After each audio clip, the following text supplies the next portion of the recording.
Podcaster's Guide to the Conspiracy, brought to you today by Josh Edison and Dr. M. Dentith.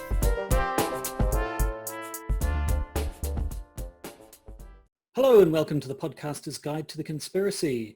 I am Josh Edison, they are Dr. M. Dentith. We are both in Aotearoa, New Zealand, and at the time of recording, it is one day until the general election here. And most exciting. 4 hours approximately before we would not be able to record this podcast and release it, for the sheer fact that there are certain rules and regulations around talking about political parties on election day, and anything which might be an inducement to vote or not vote for a particular party can be seen as a little bit, I believe Stephen Joyce's term, pretty illegal. And given we are going to be talking about how some political parties have engaged in conspiracy rhetoric, you might take this to be an inducement not to vote for those parties. So this is coming out on the night before the election, so we can scrape by with our political commentary without actually breaking the law. And indeed, we will be restricting ourselves to stuff that has happened in the past, not what may or may not happen on election day or thereafter. But it's been a long, Soothsayers. It's been a long election period for New Zealand. Of course, we all know that the American election is coming up as well. In New Zealand, we have a 3-year electoral cycle, whereas in America it's 4 years, which means every 12 years they line up. So last time it was 2008, which was Obama. Yeah, it was when Obama was voted in. And now it's Trump v. Biden. So, but yes, our election. When did it start? It's only really a couple of months normally, and then it got extended by the lockdown. Well, it was delayed by a month, effectively. What was meant to be 6 weeks has turned out to be 10 weeks. Although technically it wasn't 10 weeks because the election period is only ever 6 weeks. But people had already started campaigning. Then they suspended their campaigns. Then they resumed their campaigns. There's an interstitial period where technically no campaigning was going on, but people were talking about the election nonetheless. It's very, very weird. But at least it's not like in the States where they essentially start campaigning for one election immediately after the end of the previous one. So we do have a new patron. Hello, and thank you for giving us money. It's a shame that you don't want us to reveal your identity to everyone, because they would be very curious what you've been doing overseas. And apart from that, I don't think we have anything else to say. Do you have any updates on your mysterious big news? Well, I've seen a contract, and we're discussing the arrival date for said contract, because said contract requires me to leave the protective bubble of our COVID-free nation state and go to another nation state which isn't doing particularly badly with the novel coronavirus, but arguably very few countries are doing as well as we are. So I am leaving our protective bubble for elsewhere. But until such time the contract is actually signed and I have a date which I can say, look, I'm leaving on, I'm going to keep it. Yes, let's not jinx things. Jinx things, doesn't kind of nudge it ever so slightly. Look, let's jinx things. Let's nudge it towards the process of being completed. Indeed. I'm all But until then, shall we nudge this podcast towards the main content of the episode? And the way we do that is with a chime. Oh, let's hear it.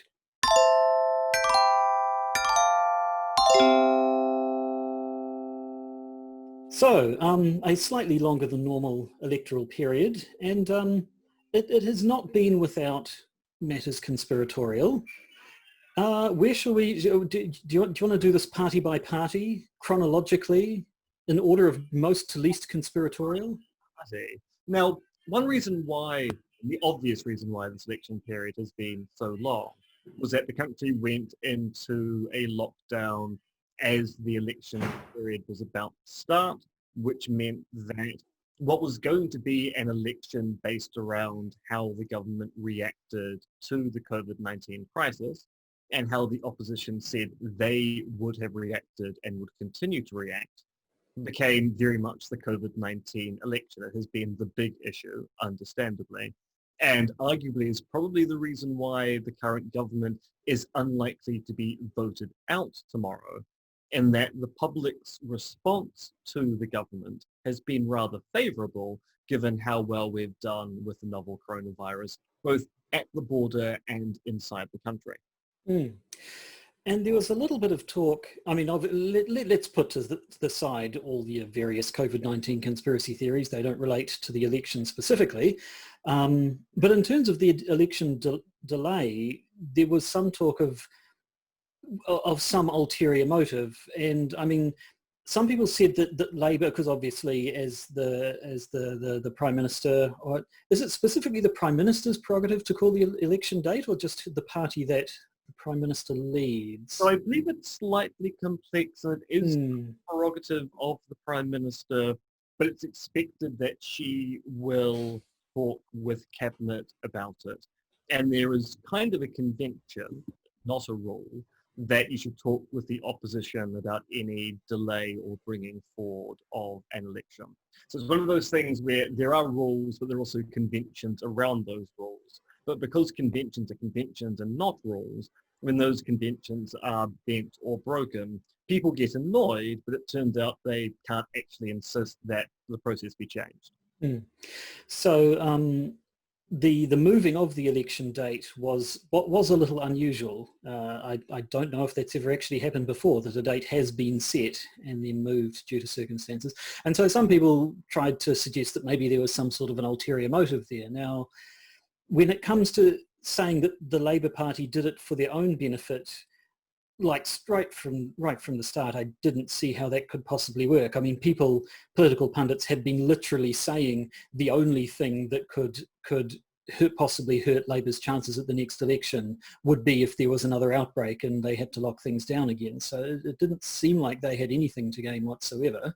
And some people said it was not in the interest of the Labour Party to delay the election, because at the original date of the election was going to occur before a particular economic forecast was to be released. And the suspicion was we were going to do very badly economically as a result of our first lockdown, and this forecast would be disastrous. So holding the election before the forecast result was released would have been of benefit to the government. That forecast result has been released. It does turn out there were some economic costs to the lockdown, not as bad as people thought they would be, and it turns out to have not been a particular issue in the election anyway. Interestingly enough, and this is entirely true, in other elections, one of the main deciding factors as to when the government of the day chooses the election date is the Rugby World Cup. Indeed. Because I don't even know if this is true or not, but the feeling is that should New Zealand win the Rugby World Cup, then there'll be a great swelling of sort of national pride, and the incumbent is more likely to be elected. And if we lose the Rugby World Cup, then everybody's going to be in a bad mood and want to lash out at the government in power and vote them out. I don't know if there's any actual evidence for that, but apparently it is a consideration. Yes, it is something which was certainly talked about in previous elections. It's also one of those things where it might have been true once upon a time, but probably isn't true now, for the sheer fact that the rugby cult, which kind of used to be the national religion of this country, is no longer anywhere near as popular or as powerful for a variety of different reasons, which includes a change in education, a change in focus in sports, immigration, and the fact that most sport now is on pay TV and pay TV only. People are not as big a fan of rugby anymore, and thus the idea that the All Blacks winning an election means the government wins a World Cup. In fact, the All Blacks might win a World Cup may not be as influential on our national politics as it used to be. Mm. Now, I said before, should we do this by party or should we go most conspiratorial to least?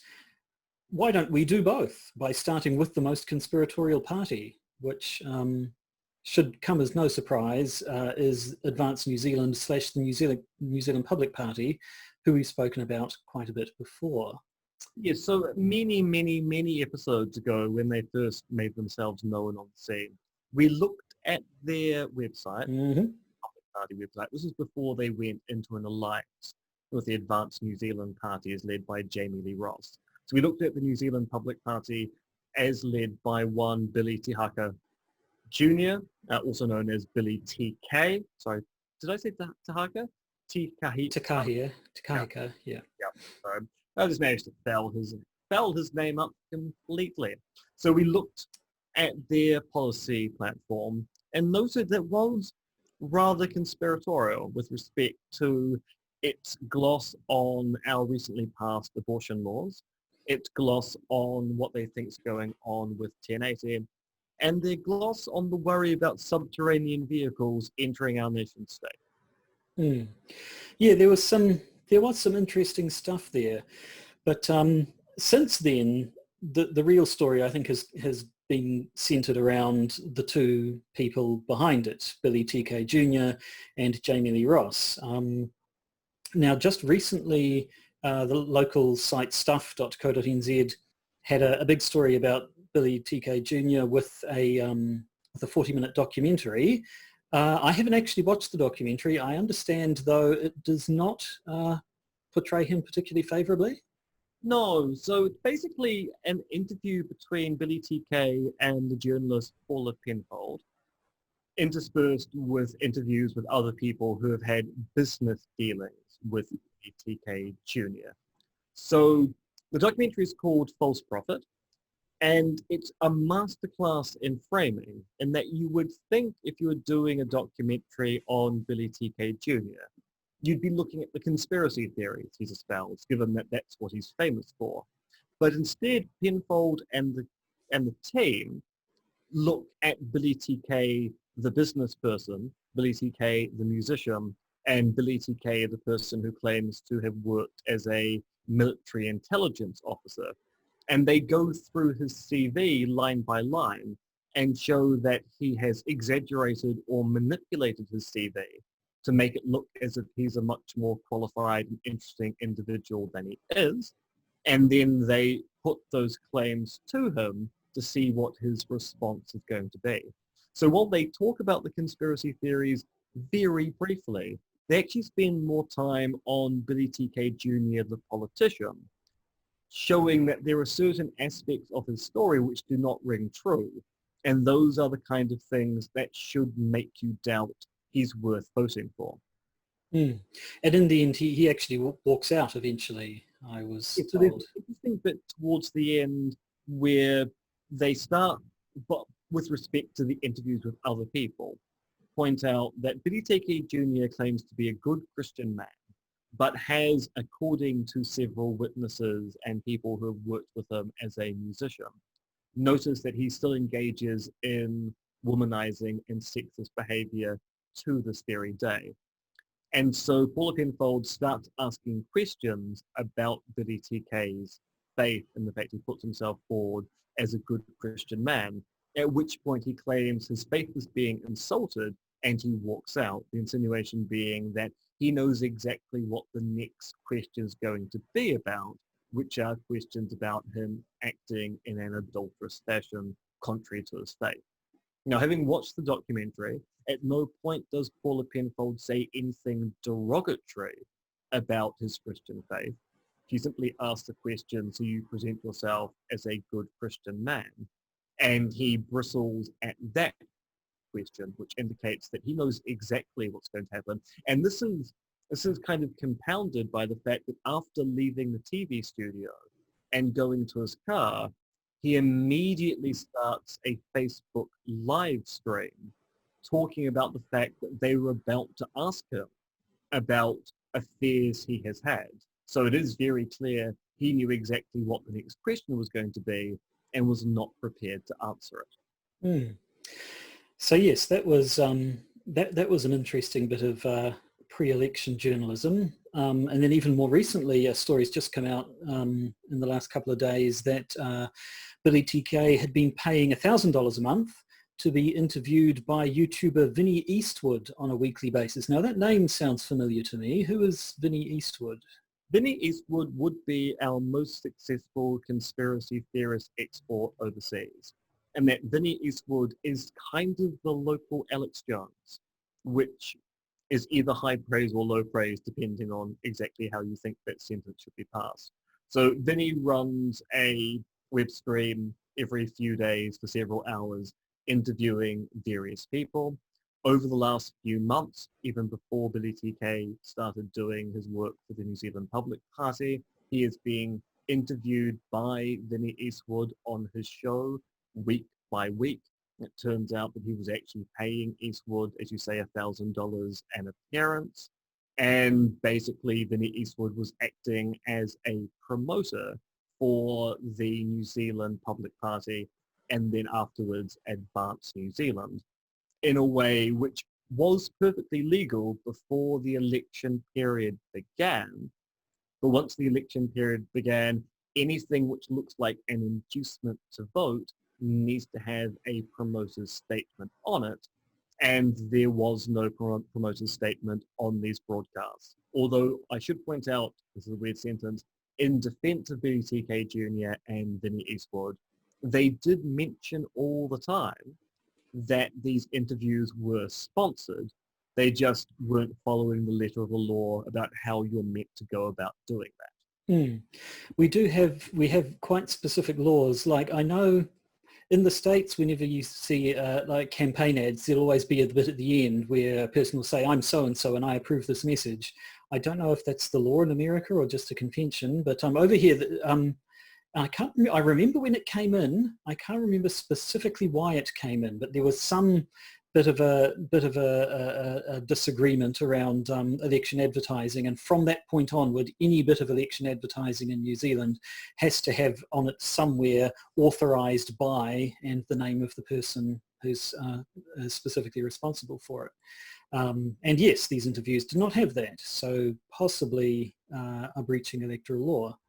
But speaking of interviews, Jamie Lee Ross. One more point. So what was particularly interesting about these interviews with BTK Jr. was the fact that they were soliciting donations. Now, we also have very strict rules about the solicitation of donations for electoral purposes, including the fact you cannot take donations from people overseas. That's taken to be election interference. And not only were they soliciting donations, they were telling people the SWIFT code for the bank account so that they could make those donations from overseas. Now that's kind of interesting, given that Billy TK Jr. is in an alliance with the leader of Advance New Zealand, Jamie Lee Ross, who of course made the news last year, where he had a public meltdown as a member of the National Party, having accused the leader of the National Party at that time, Simon Bridges, of having solicited and accepted illegal donations. So the fact that Advance New Zealand was also soliciting donations from overseas at a point in time where Jamie Lee Ross has been talking about the threat of overseas interference in our political parties is kind of funny. And that gives us a nice segue to the fact that Jamie Lee Ross was recently interviewed by one Steve Bannon. Josh, who is Steve Bannon? Oh, he's a lovely fellow, a jolly roly-poly gent, a ray of sunshine in this, the most darkest of hours. No, actually, he's a complete Nazi twat who's was buddy with Donald Trump until he got booted out for I can't even remember which reason why. There's been so many bootings out for so many reasons, but looks like a desiccated corpse. Actually, I think it looks more like a bloated corpse. Yeah, actually, yeah, no, so it looks like a fairly waterlogged corpse. And is white supremacist adjacent? Yeah, although his current thing is China, China, China, and the threat that China plays towards the West. And so he interviewed Jamie Lee Ross for his War Room podcast last week because Jamie Lee Ross attended a protest about the threat of Chinese interference in our electoral system. And Steve Bannon wanted to praise one of the only elected members of parliament who was actually willing to stand up against the Chinese. The entire interview basically reads like Yellow Peril 2.0. And how recently was that? Last week, That was just it's all in the lead up. And then I guess the last things perhaps we could say about Advance New Zealand and the People's Party are its travails with social media. So the Advance New Zealand Facebook page was shut down. Now, some people have been pointing out if you go to it, it says it's been unpublished. And I don't know how these Facebook things work. Some people said that shows that Advance New Zealand themselves chose to shut it down rather than Facebook shut them down without their say-so. I don't know if that's true or not, but one way or another, their page is gone, and it was suspected it's part of Facebook's crackdown on misleading information. Yeah, so it does seem as if there's a little bit of a she said going on with respect to exactly what has happened to the Facebook page. What was particularly interesting was that this morning, Billy TK Jr. on his own personal Facebook page was claiming that Twitter had also banned their account.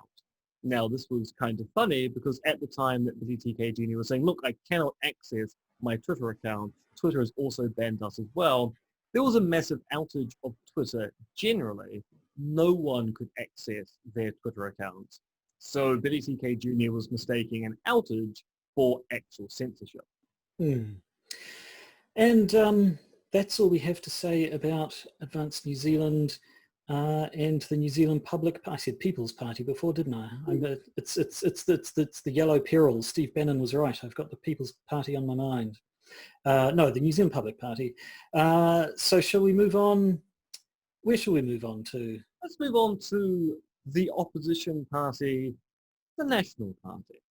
Right. Well, I mean, obviously the first thing, and we've talked about this before, Jerry Brownlee's just asking questions routine, which he was roundly pilloried for. His It's interesting, given that we talked about loose change a few weeks ago, to see that form of argumentation. Here's a bunch of facts that I'm stating one after the other. No, I'm just going to leave it there.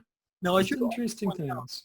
Actually, the great thing about the just asking questions routine in a Kiwi accent, you don't even need to append any marking question other than a raising lilt towards the end of your sentence. Any statement can be turned into question in Kiwi vernacular.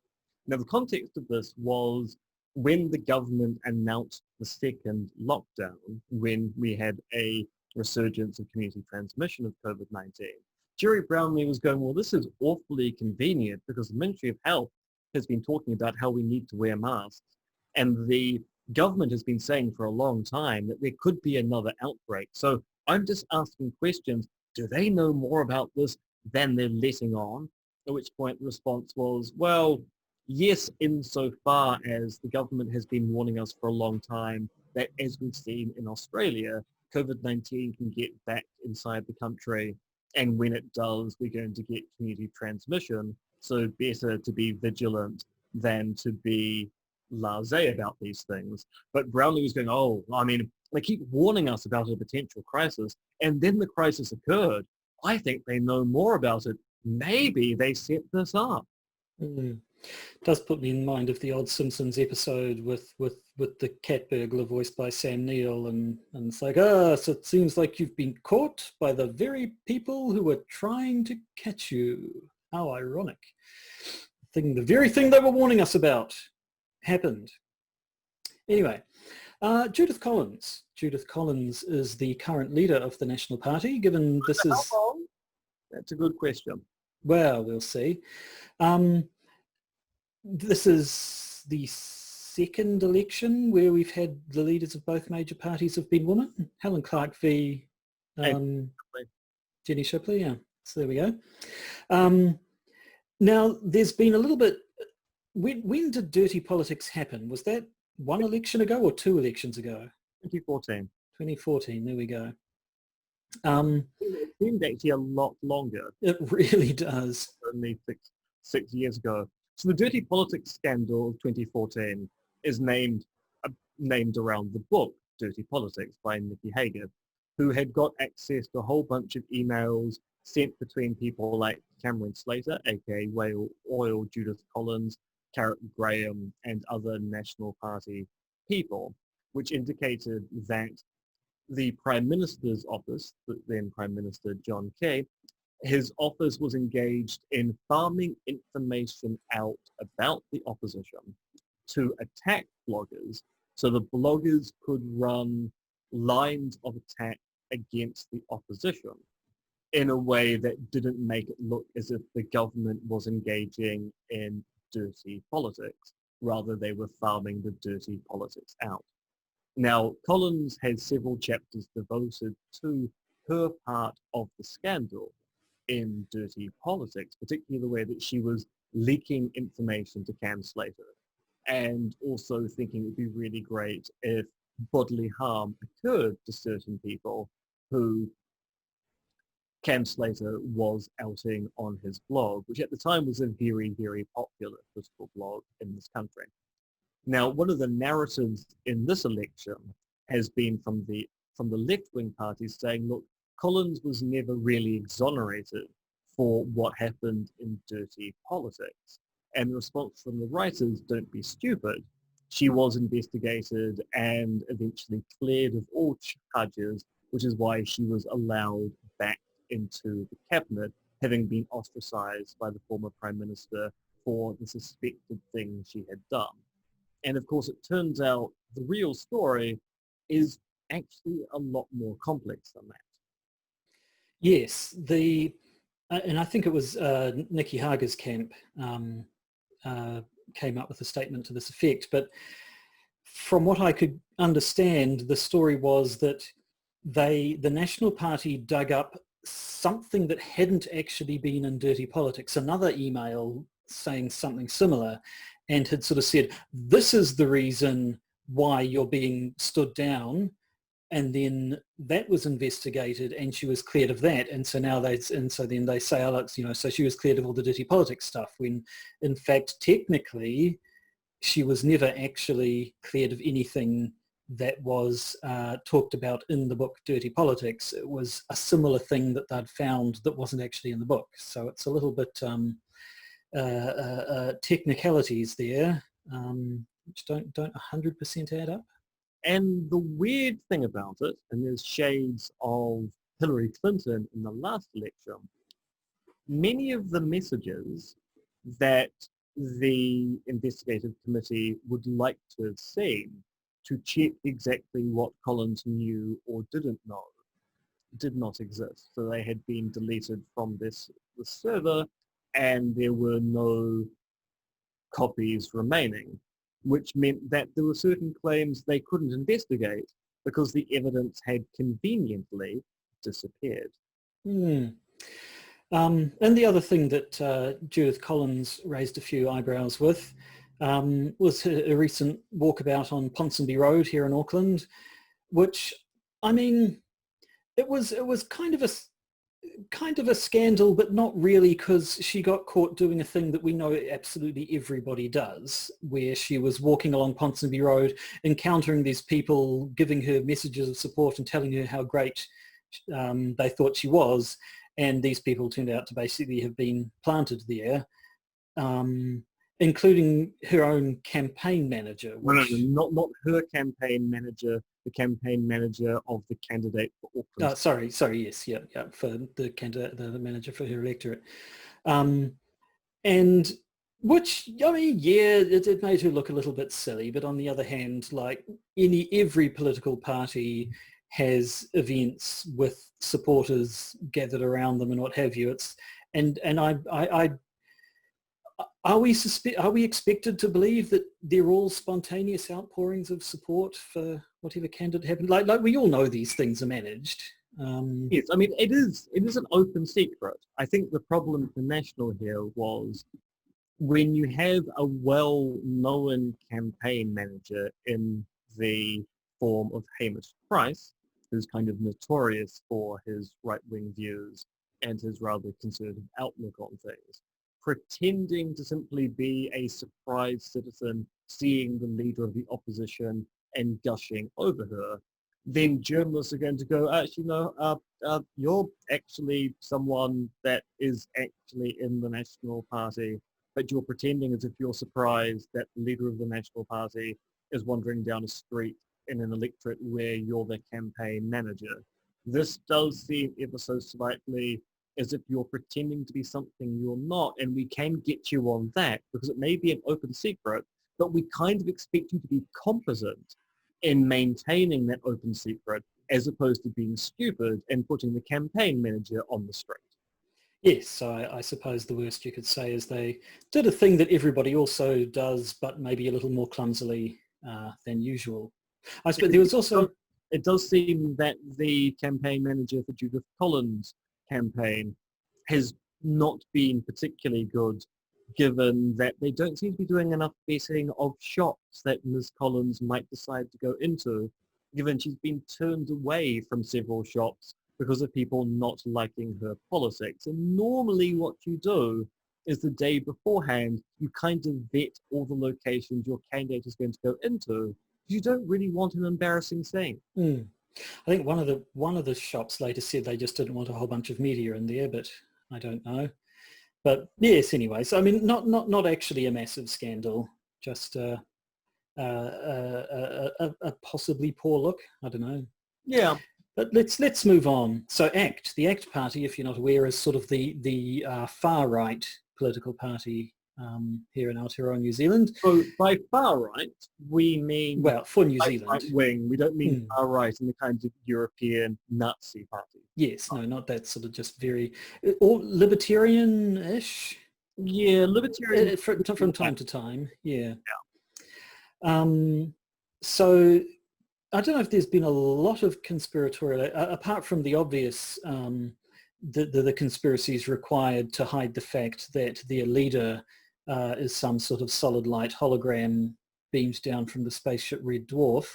Now, I'm actually quite fascinated by this because it turns out that not a lot of people I know, having come to work at the University of Waikato, knows what Arnold Rimmer looks like. Well, I mean, the Red Dwarf had its heyday in the 90s, I suppose, late 90s.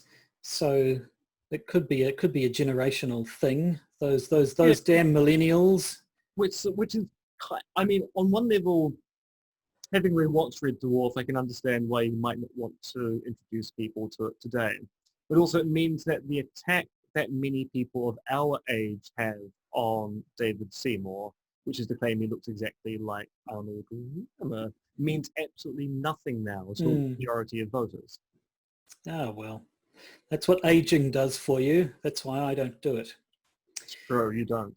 But they have done, or they've found themselves with some slightly strange bedfellows, I suppose, is the salacious way of putting it. I'd say that it's kind of understating it, given that some of their bedfellows are white supremacists.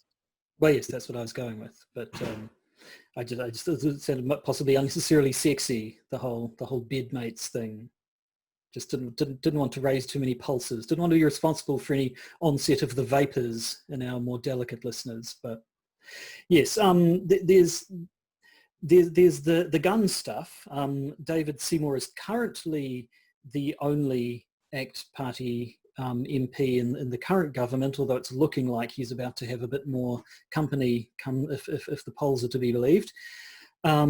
He was the only MP, I believe, who voted against the changes to gun laws that were made in the wake of the Christchurch shootings. But I believe in one case he meant to vote against them and then failed to be in the room when the vote was cast. So just counted as an abstention, did he? Or, yeah.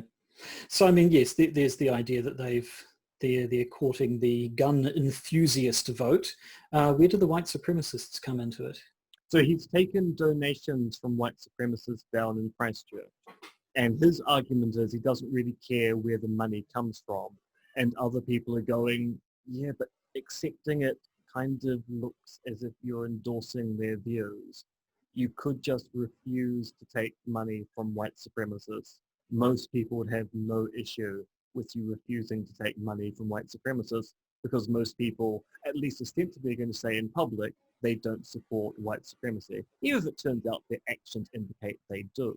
Most people are not going to go, oh yes, I support white supremacists, you should definitely take their money. So David Seymour's going, no, I don't care where the money comes from, And so in that respect, people are going, if you're not willing to condemn where the money comes from or refuse to take the money, it is fair to say that you are willing to cozy up to white supremacists. And that's not a particularly good look. No.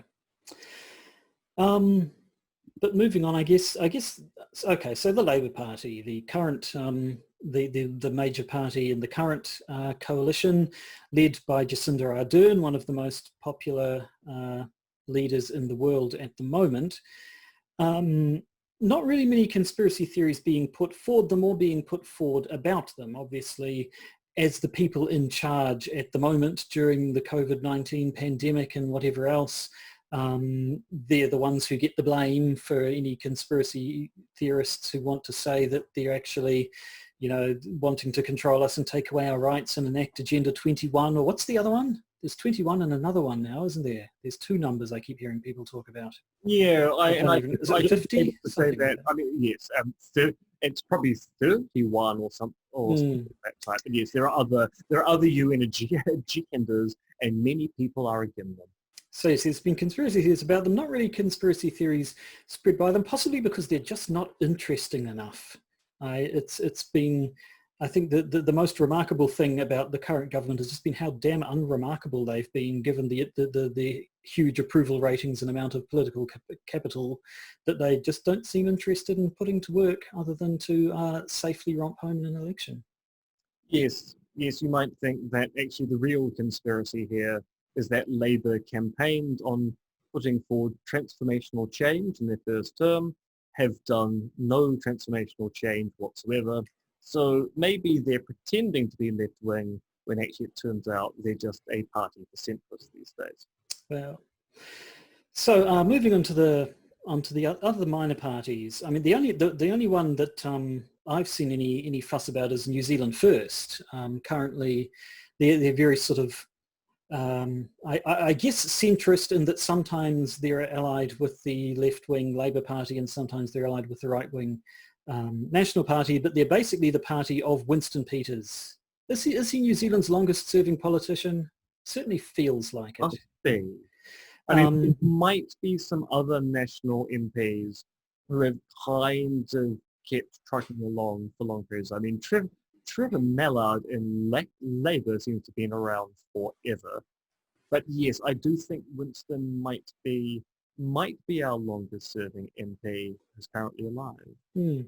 But at any rate, New Zealand First has gotten a little bit of trouble over the New Zealand First Foundation, which I believe they claim has no direct connection to them, despite having the same name and being set up by them and so on. And there's still investigations going on at the moment, and journalists, there's still suppression orders, which means journalists haven't been allowed to mention the names of certain people who have been involved in this. But basically it seems like the New Zealand First Foundation was sort of set up to kind of launder donations to the New Zealand First Party. There are rules around, as there are, I assume, in most countries, about how large a donation can be before you're required to disclose who you've got your donations from. And so there's been sort of the schemes where people will donate a lot of money but parcel it up through various means into a bunch of smaller donations that don't have to be declared. And there's all the talk about basically them peddling influence essentially covertly through this foundation. So it's still under investigation, but there have been a bunch of stories and it all seems a little bit dodgy, and it's increasingly straining credulity for them to claim that this foundation that happens to have the same name as them is not in any way connected to anything to do with them. Yeah, and I can't really think of any other particular claims of conspiracy. I mean, TOP, the Opportunities Party, did try to claim that they were being kept out of minor party debates due to arcane rules, suggesting there was a media conspiracy against them. But it turned out that actually both TV1 and TV3's debate rules have been remarkably consistent for a long time, and TOP just has never satisfied those rules to be let into those debates. So I think that's it for the parties. The other thing, of course, is that during this general election, we have two referenda, which we will also get. I'm saying will. You haven't voted yet, have you? Oh, I vote tomorrow. No, I will vote on election day as well. And so not as well as voting in the general election, we have a referendum on the end of life bill, which will essentially legalise euthanasia if it goes through, and a referendum on the legalisation of cannabis in this country. And it's interesting, last I heard, polling suggested that the end of life bill one is going to go through, but it's anyone's guess as to the cannabis one, which is, see, it seems like the euthanasia one has higher stakes in that it's literally life or death. But I don't know. The cannabis one seems to be where people are most exercised, and there have been what you could possibly call shenanigans. Would you say? It has. So there's been some interesting advertising by groups like Sensible Sentencing Trust and Scientologists about weed legalization. Turns out that both those groups are in it, and so they've been engaged in astroturfing for putting out ads opposing a yes vote in the referendum, so basically campaigning for a no vote, as well as spreading misinformation and disinformation. So there's been concerns that there's organized and moneyed opposition to this bill, which is satisfying particular fundamentalist causes within the country. And then you've got the weird thing of the New Zealand Medical Association and their position on the cannabis bill, because up until recently, the NZMA was dead set against a yes vote on the cannabis bill. But doctors started saying, well, they haven't really consulted us on this, and so they are speaking on our behalf without having ever asked, what do we think? And so the person in charge of the NZMA, who I think is Leanne Braddock, said, our position on cannabis is the position we came to in 2012. We've always maintained this particular position, which is that we think there are associated harms with the use of marijuana, which we think means that we shouldn't be decriminalizing usage at this time. We did not consult the membership. It's just always been the position since 2012. And not only that, we have not looked at the bill at all, so we don't know what the bill says. We're just against it, which then led to a whole bunch of doctors going, you haven't looked at the legislation, but you're still saying that people should vote no on the referendum, and you're saying it on our behalf. We want to challenge that. And so a week into our advance voting period, the NZMA now officially has said, we have no position on this referendum at all, despite the fact that we've been basically campaigning against it for weeks and weeks and weeks now, and votes have already been cast. It turns out that a lot of advance voting has occurred in this election, and suddenly we don't have a position on it. Sorry. Yes. Yes, actually, as you say, there's been a lot of much more advanced voting than usual this year. I think partly because the electoral period has dragged on, partly because people are sort of, worried about the possibility of more COVID or what have you. Partly because we just make it so damn easy. Not wanting to gloat or anything, but we see these, again, comparing it to the American election that's going on at the moment as well, where we have stories of people lining up all day just to cast their vote, and people sort of being congratulated for their hardiness and their will to make sure that their vote counts, when in fact the fact that they have to do that is just not a good thing. Like in New Zealand... It is an indictment on a system. If you have to wait 11 hours to cast a vote, your system is not working particularly well. What's the longest you've ever waited to vote? I haven't. I've walked to my polling place, I've walked up to a person, signed in, gone to the booth, voted, left. There's never been a queue when I've been. That has always been my experience. I was shocked today, Josh. I was absolutely shocked. I was at the University of Waikato, getting lunch, I saw some people queuing to go into a polling place. I actually timed how long it took for someone to get from the back of the queue to cast their vote and come out. And you'll be shocked, Josh, it took them 2 minutes. Good Now Lord. that is too long. That is far too long. I know no one who has had to spend more than 30 seconds casting a vote in this country. 2 minutes, that's a long time in this country. The Electoral Commission needs to investigate this and find out what was happening. Mm. Yes, no, but basically, if you're not in New Zealand, pretty much any public space becomes a polling place. Like every school hall, all public facilities and so on, they're just everywhere with a whole lot of volunteers. It doesn't seem difficult, but to suggest that maybe things are deliberately made difficult in other places to suppress the vote, why that would be a conspiracy theory. It would, and a warranted one. Anyway, that'll do for now. I think we've got to give you time to go off and edit this together and put it out before the dreaded deadline. I don't think there's anything else to say, really. I don't think there's. I think we've covered almost everything conspiratorial in this election. But of course, this will not be our only election special in 2020 because, as we mentioned previously, our election occurs in the same year as the US presidential election.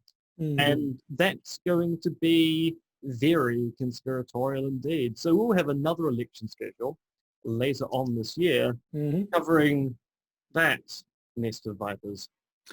Yes, and in fact, possibly a sneak preview of that will be coming up in our bonus episode for patrons this week, because there have been a few sort of, like we're in mid-October now, so it's October surprise season, and there seems to be a little bit of that going around. What are we going to be talking about this week? Well, we've got some emails, and they're not Hillary Clinton, so that'll be exciting. We also have a Navy SEAL who's really, really annoyed that the president no longer thinks he killed Osama bin Laden. And there's a bit of ballot interference in the US, and it's been led by Republicans. Good Lord.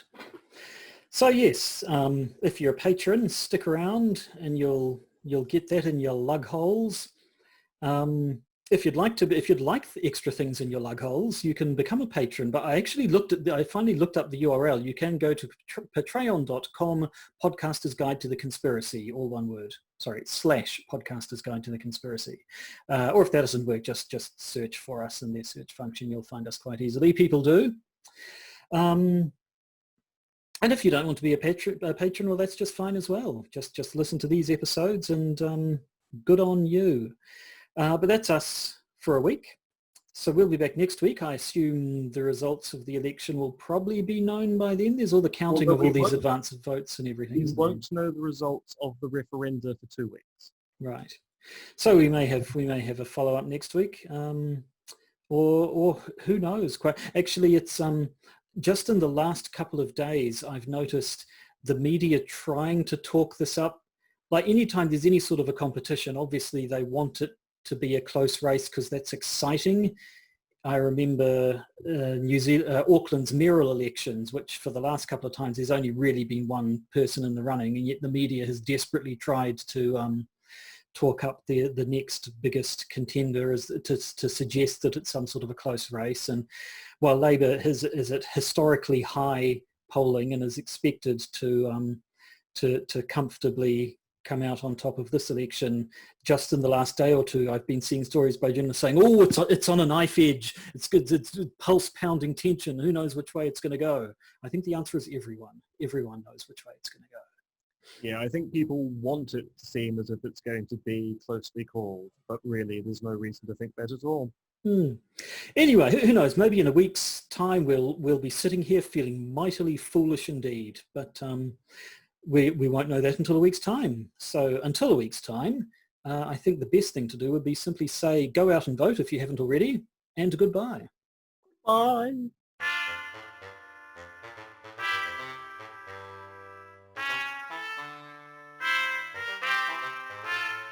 You've been listening to the Podcaster's Guide to the Conspiracy, starring Josh Addison and Dr. MRX Denton, which is written, researched, recorded and produced by Josh and Em.